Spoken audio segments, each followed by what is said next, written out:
A local high school bands together in the wake of a teenager's sudden and tragic death.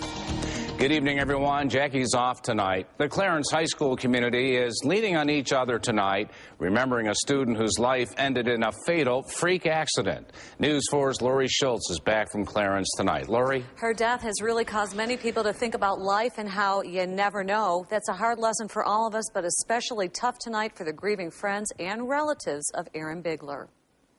It was a day of mourning at Clarence High School. Some students dressed in black in memory of freshman Aaron Bigler, who died a few days after a freak weekend accident. It really is pretty shocking. We're not supposed to lose our students, no matter how it happens. Aaron, who turned 15 on Sunday, was in the back seat of the family car on Saturday when a large branch on a tree-lined stretch of Goodrich Road fell about 2 stories onto the vehicle, collapsing the roof onto her head. She had been on life support since the accident. The principal told me by phone that he's been in touch with her heartbroken family.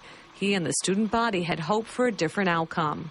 Today, it's pretty quiet. It's pretty kind of a somber atmosphere. We returned to the scene this afternoon. A state police detective told me that if the car had passed the spot a second sooner, the unthinkable might not have happened.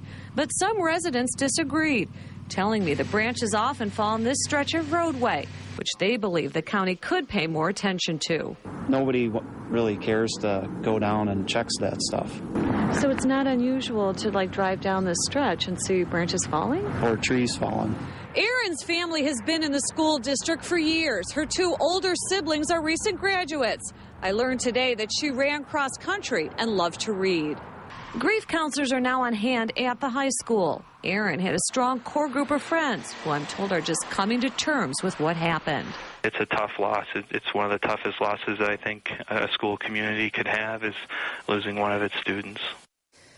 And Aaron's parents had just picked her up from a friend's house and were on their way home when the accident occurred. Her dad had taken an alternative route because of the risk of flooding on the roads. Tonight, funeral arrangements are still being finalized. Live, Lori Schultz, News 4.